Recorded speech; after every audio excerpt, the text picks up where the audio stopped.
So good day. Today's Dalet Tammuz, the day after Gimel Tammuz. It happens to be my Zayda's yahrzeit, my paternal Zayda, Reb Shloime, who was buried at Bnei Brak in the Panovitcher Beis Chaim. It's the yahrzeit of a very dear friend, Dr. Mark Rosen, who I met in Los Angeles when we lived there for 4 years, and we became very close friends.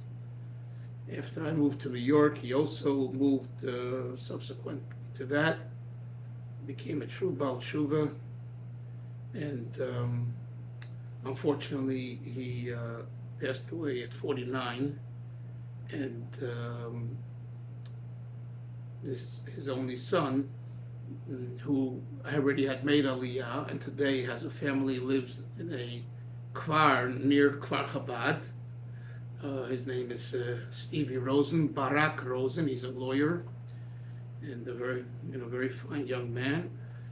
So young man, he's not so young anymore. But anyway, so his yahrzeit today, and Bashgacha Protis. At that time, we had a carrier called TWA, which everyone knows.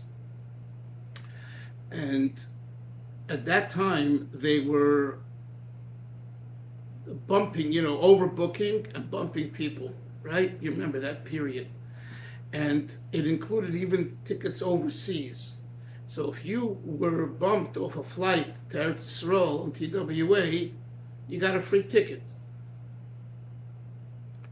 And I know people who bought tickets at certain times knowing that it's going to be overbooked and they're going to get bumped, and they got taka bumped. Anyway, but kids said it happened to me once. So they give you a ticket, and you can use the ticket for 1 year. So I was able, I called TWA, I think St. Louis was their headquarters, and I got to some supervisor, and she was a very nice person, and she extended my ticket, I think, for 2 to 3 years. Not all at once, but I called her back a year later, and for whatever reason, I don't know, I wasn't going to Eretz Yisrael then. Talking about now in the late 90s, I think. Yeah, I think so. Anyway, the kids are, or maybe the mid 90s, whatever. The kids are, that's it. She left her position. I had no one to talk to. You got to use your ticket. You don't use it by this and this date, you forfeit your ticket. And it's a ticket to Eretz Yisrael. I mean, so I remember like now. So the guy told me from St. Louis, it was a man, a supervisor. He says, it's very nice of you. We like you, but you got to choose a date. You don't choose a date, your ticket is no good. I chose a date. Like now, end of June, July, because I figured it's the summer. Your kids are out of yeshiva, and maybe we'll go to just pick the date. I had no choice. And either I'll use it or I won't. The day that I chose was the day of this Dr. Mark Rosen's day that his body was flown to Eretz Yisrael on TWA, and I was on that flight, and I said Tillim for him sitting in my seat while he was in the cargo. What do you say? Hashgacha Pratis? So Dalet Tammuz today is his yahrzeit. It's also the yahrzeit of the famous Venerable Chassid, who we've spoken about, Reb Mendel Futterfass, who passed away in England on Dalet. Yesterday, Gimel was his brother-in-law's, my wife's grandfather, Reb Zalman Serebransky's yahrzeit, who passed away in Australia in different years. Reb Zalman was 1991. Reb Mendel passed away in 1995. And tomorrow, Hey Tammuz is the yahrzeit of Reb Ben Shem Tov, the Shem Tov family. Some of you know the one in Eretz Yisrael, Yerushalayim, from Mayonot. And his Zaydet passed away on Hey Tammuz in 1975. Unfortunately, was killed in a car accident, I believe, in Kfar Chabad. So 3 brother-in-laws passed away a day in 3 consecutive days: Gimel, Dalet, and Hey. and one in Eretz Yisrael, one in England, and one in Australia. Just a piece of trivia. Finally, it's the yahrzeit also today of Rabbi Yitzchak Groner, one of the shluchim, and he was the Rav of the Melbourne Chabad community for close to 50 years, and a personality, Rabbi Groner of Crown Heights, the Rebbe Secretary's older brother, Yitzchak Groner. And to the dismay of his community, I believe he either left instruction or the family understood, and they buried him in Yerushalayim, in Har HaZeisim, because he is, from his mother's side, he comes from Rebbe Tzemanucha Rachel Schneerson. From his father's side, he comes from Karlin Stolin Hasidim, not Chabad. His father became a Chabad Chassid because he learned in Torah Semis in the 1920s, in the Chabad Yeshiva.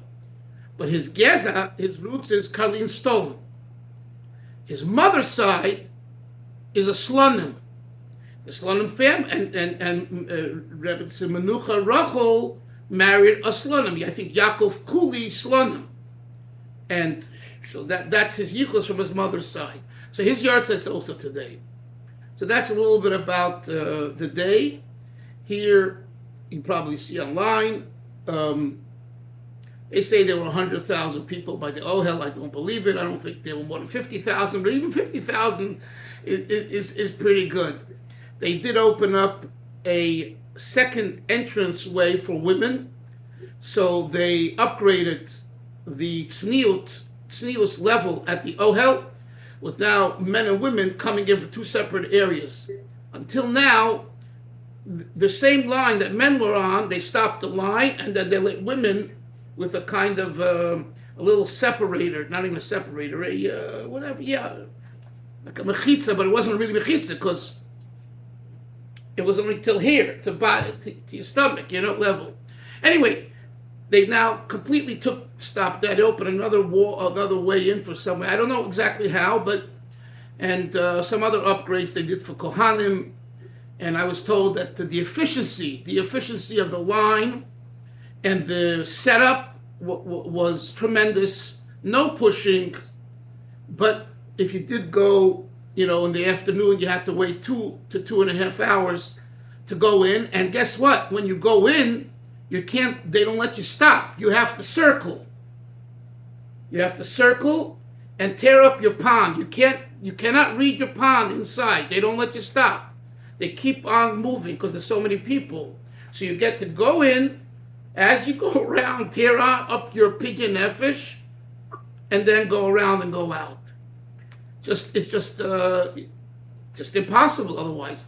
So there are those of us like myself, and I'm sure others, that go either before the yahrzeit. I went on Friday afternoon after Chatzos, and there are people that are going probably today and tomorrow. Like if you remember, Hillel, we went to Shimon Bar Yochai, and that was a fantastic experience where you played music, and it was really very special. So we went like within 3 days. We went, within 3 days of the yahrzeit. So there are those that do that too. But the bulk of the people, especially the young people, go on the day. And another thing is that I was told by people who were there yesterday, all kinds of people from not from Sfardim, Ashkenazim, Hasidim, a conglomerate of the whole Jewish world is walking through that. Last night we had here in our shul in Beis Menachem, we had a Fabrengen. We had 3 Fabrengens. These Hasidim here, they are very big Hasidim. They need 3 Fabrengens. One is not enough. So, us Lubavitchers, born and bred Lubavitch, for us 1 is enough, but they need 3. God bless them. So Thursday night they had a Fabrengen, Shabbos they had a Fabrengen, and last night. I was there Thursday night and last night. So last night I stayed for 2-3 hours, and also saw people I never saw before come in. Some look, more in the Litvish yeshiva style. They wore a tie. They're probably part of a kollel that's next door to us. We have a kollel next door to us that's made by a Borough Park Jew who's of Hungarian Hasidic background, very wealthy person, and he opened a kollel, but he brought only Litvische, pretty much Litvische Talmidim. The kollel Jungelite are Litvaks, and he pays them, I heard, an excellent salary plus their rent. But he wants to have the level of learning that he considers they learn stronger and better. And he took them, I heard he took some from Lakewood and he moved them to Borough Park so that they formed this kollel. Anyway, I'm just telling you some, yes, Hillel. You used a word I wasn't familiar with when you were describing being at the Ohel. Paan or Paan? I didn't hear that. Yeah, sure. Paan is an acronym for Pei Nun.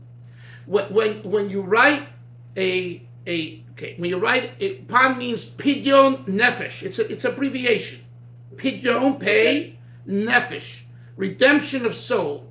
In Chabad, the tradition is that when you go to a tzaddik and you go to their kever, you write. I guess when you go to one of the Lubavitcher Rebbes. Because let's say the Frierdiker Rebbe went to the kever in the 1930s of Rabbi and Karliner, right? And he crawled under, and I always make the point, don't tell me that Lubavitch is stuck up and doesn't go anywhere else.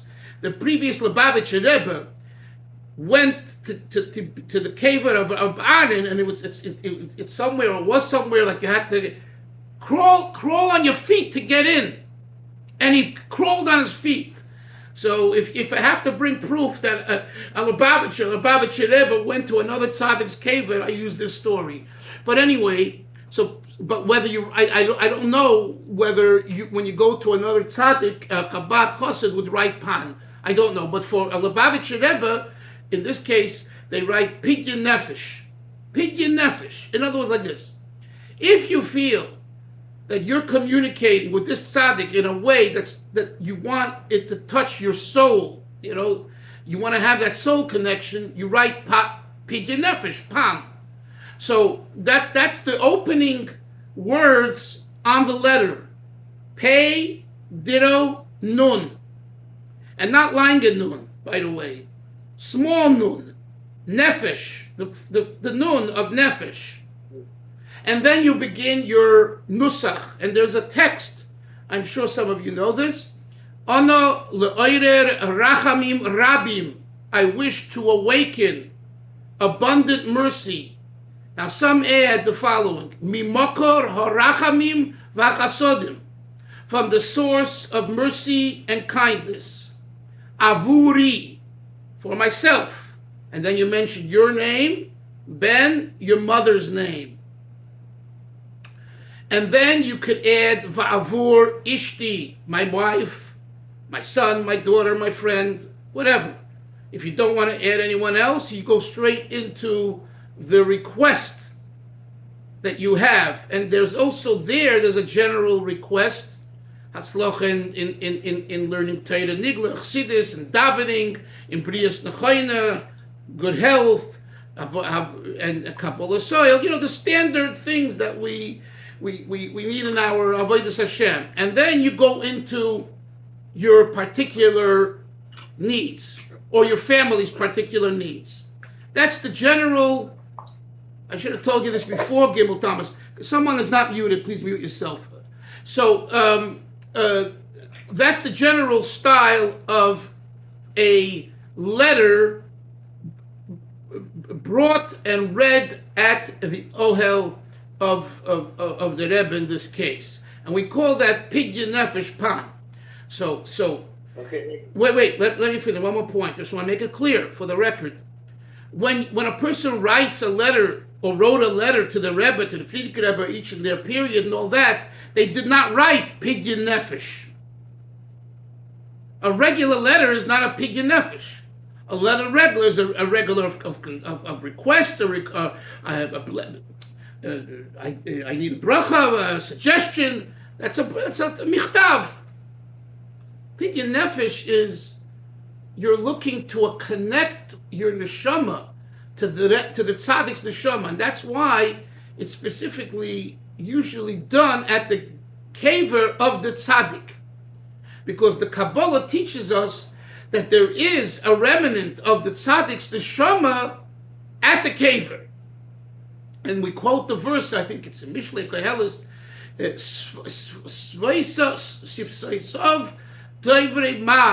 the lips are speaking. The lips, in other words, of the person who lies there is speaking spiritually, and it connects to your request at the kever.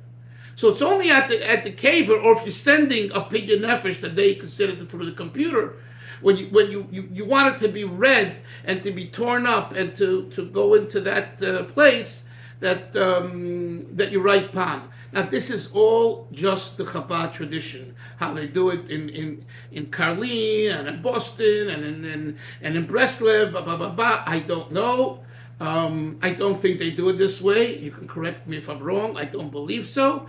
But in Lubavitch, this is the way it's done. Whether it was done in Lubavitch this way 150 years ago, I also don't know. But the idea of writing a Paan, that goes back. The general idea does go back, probably to the Alter Rebbe. And someone had a question on something. Yes. I have a question on something you said before Yes. about Rabbi Groner. Yes, Moshe. Nasher. I was under the impression that in Chabad we do not bring the kever, the mace from Chutz La'aretz to Eretz Yisrael. But you say they did with Rabbi Groner.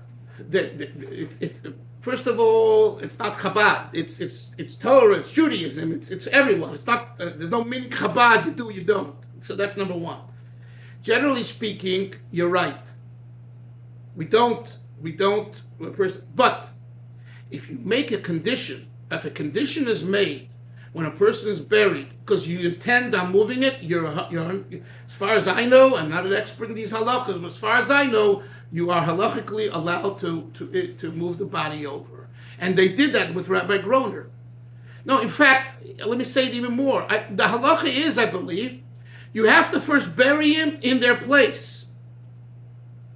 I think that's the ultimate. You bury him there, and then you can. I think they did that. Maybe they waited a week, and then they opened it up and they moved him over. You should check with your local expert rabbi in these areas. Yes, Moshe, I love your balloons. I don't know how that happens. I just want to comment. It's interesting. I have a good friend here, who is from Australia. He lost his mother maybe 2-3 months ago, and I've heard this before. Australia, he had purchased a plot for her here in Eretz Yisrael, but in Australia, because of government bureaucracy, there's a serious amount of government bureaucracy, and between that and the amount of travel time and the logistics it takes to bring a mace, Dafka had to bury her first in Australia because of the amount of time it took to arrange everything. They had to bury her in Australia. They did it from the outset, like it was essentially temporary. And then when they were able to, within a few days, they were able to bring her to Eretz Yisrael. I never knew that. Okay, so maybe that's the reason. Rabbi Futterfuss, I believe, is still in England. Yes. They never brought Rabbi Futterfuss. No. This Nasha. It's not a game. Basically, where you're buried is where you stay. That's the general rule. You heard what Moshe said. It could be that's the reason. In other words, Rabbi Groner wanted to be buried in Eretz Yisrael because of his ancestors. Okay, that's what he decided. He made a decision. He knew he's a rabbi of a community for 50 years, loved by many people. I'm telling you, it was a heartbreak. When the people in Melbourne heard that their rabbi is being buried in Eretz Yisrael, they were heartbroken. But, you have to give a person their feelings, you know what I'm saying? This is a very, very deep feelings, and no one can legislate that. Anyway, but generally we do not move. For example, I'll give you, the Rebbe's father is buried in Kazakhstan. I think Moshe, you were there, and in Almaty, you weren't there. Okay. Anyway, I haven't been there either. Right? They sent him, after they incarcerated him, and they sent him to hard labor, and they were there, and he got ill, and he died. 1944. He's buried in a Goyish cemetery. There's very few Yidden around. There was no Jewish cemetery. In 1970, there's a Chabad family, Garelik, from Russia. They made Aliyah in the early 70s, I believe, to Eretz Yisrael. And I think one of the brothers might have still been in Russia. And they started the Rebbe was in contact with them, and the Rebbe said he would like to bring his father to Eretz Yisrael. His father's buried in a Goyish cemetery. So he worked. This is all you can hear. He talks about it. He talks about it in Hebrew. It's fascinating. He tells you the details. And the kitzur is that the Rebbe was pushing him and working with him, and they were working with everyone there. And at the end, because of communism and everything, it was 72, 73, I forget the year, he couldn't do it. He couldn't pull it off. At the end, and when the Rebbe heard, he said, "Nu zozayin azoy." Okay, let it be this way. In other words, let my father stay over there. So of course they made a border, creating kind of his own little Beis HaKvaros. And today, every year, several hundred Lubavitchers travel worldwide from all over to Kazakhstan, to the Reb Leivik. It's become a new spot for Lubavitchers to go to in the summer. There's some a wealthy Lubavitcher who sponsors some things out of Miami. He got excited about this idea, and and people have been coming. More and more people. But so you see, Menashe. So there was a reason. The reason is he's buried in a Goyish cemetery. The Rebbe wanted his father. He didn't take. Why didn't he say, "Bring my father to Queens"? He didn't say that. And it's Yisrael. I don't think it's just because it's closer to Kazakhstan, logistically. But generally, we don't reinterpret people. It's not done. It's not done. Here's another example. Take the Imre Emes of Ger.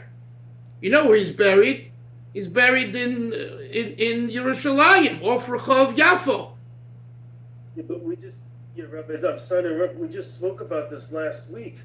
The Rebbe's brother, Rabbi Yisrael Aryeh, he was reinterred. He was reinterred. Right? Yeah, the Rebbe wanted him in Eretz Yisrael. You're right. I know the person who was involved in burying him. I know the son of the person who was involved, the Talmud Chacham, in Liverpool, England. But I guess it wasn't a Yiddish place, and the Rebbe wanted him to be in a Yiddish place. So I'm not saying that it's a violation. I'm not saying that. I'm saying that it's not done unless there's an extreme, a real good reason. You know what I'm saying? But generally, you don't find people picking people up, and even that, the Rebbe Marash's youngest son, the fourth Rebbe's son, Reb Mendel was right there. There was Reb Zalman Aaron, the oldest, Reb Shalom Dov Ber, the second, the Rashab, and then he had a son, Reb Menachem Mendel of Lubavitch. He's buried in Tzfas, right?